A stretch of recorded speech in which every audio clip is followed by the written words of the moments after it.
గణేష్ నవరాత్రి ఉత్సవాల సందర్భంగా మండపాల వద్ద అన్నదాన కార్యక్రమాలు నిర్వహిస్తున్నారు గణేష్ ఉత్సవ కమిటీ నిర్వాహకులు. జయశంకర్ భూపాలపల్లి జిల్లాలోని జవహర్ నగర్ 8వ వార్డు 2వ లైన్లో బాల వినాయక కమిటీ ఆధ్వర్యంలో అన్నదాన కార్యక్రమం జరిగింది. ఈ అన్నదాన కార్యక్రమంలో బాల వినాయక కమిటీ మెంబర్లు అదేవిధంగా భక్తులు అధిక సంఖ్యలో పాల్గొన్నారు. అన్నదాన కార్యక్రమాన్ని విజయవంతం చేసినందుకు బాల వినాయక కమిటీ పిప్పల రాజేందర్ భక్తులకు ధన్యవాదాలు తెలిపారు.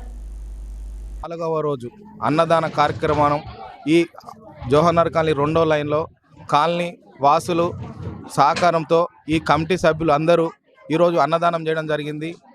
ఎందుకంటే ఈ అన్నదానాలు అనేది సంవత్సరంలో ఒక రోజు ఒక 11 రోజులు అవుతుంది ప్రతిష్టంగా ఉంటాం కాబట్టి ఈరోజు ఈ గణేషుని ఆశీస్సులు ఈ కాలనీ వాసులతో పాటు జిల్లా రాష్ట్ర వ్యాప్తంగా అందరూ ఉండాలని కోరుకుంటున్నాం. అదేవిధంగా ఈ వర్షాలు పడుతున్న సందర్భంలో ఏదైనా మానవత్వంతో రాష్ట్రంలో జరుగుతున్న వర్షాలకు ఇల్లులు కూలిపోతూ ఉన్నాయి, ఎక్కడెక్కడ ఏదేదో జరుగుతుంది కాబట్టి మనం కూడా అందరం కూడా ఏదైతే వినాయకులకి ఎట్లయితే మనం చూస్తున్నామో ఇటువంటిది కూడా మనం వానలు వరదలు కొట్టుకోపోతున్నాయి కాబట్టి అందరూ అప్రమత్తంగా ఉండాలి.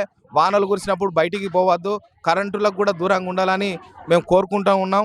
ఇంకా 5-6 రోజులు ఉన్నది కాబట్టి ఇటువంటి అన్నదానాలు ప్రతి కమిటీ ఎక్కడైతే టౌన్లో కానీ జిల్లాలో కానీ వినాయకుని కమిటీలు ఏవైతే ఉన్నాయో ప్రతిరోజు ఎవరు ఇళ్లల్లో వంటలు చేసుకోకుండా ప్రతి ఒక్కరూ అన్నదానాలు చేసి అందరూ కూడా తినాలని వచ్చి భోజనం చేసి పోవాలని కోరుకుంటూ ఇక్కడ ఇవాళ జవహర్ నగర్ కాలనీలో అన్నదానం పెట్టిన ఈ 2వ లైన్ కమిటీకి వినాయక కమిటీకి అందరికీ శుభాకాంక్షలు తెలియజేస్తా ఉన్నాను.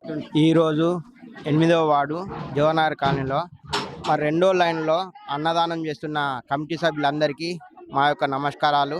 మరి భూపాలపల్లి జవహర్ నగర్ కాలనీ ఉన్న ప్రజలు మొత్తం ఈరోజు వచ్చి మంచి ఆతిథ్యాన్ని స్వీకరించినందుకు మా 8వ వార్డు ప్రజలందరికీ మా యొక్క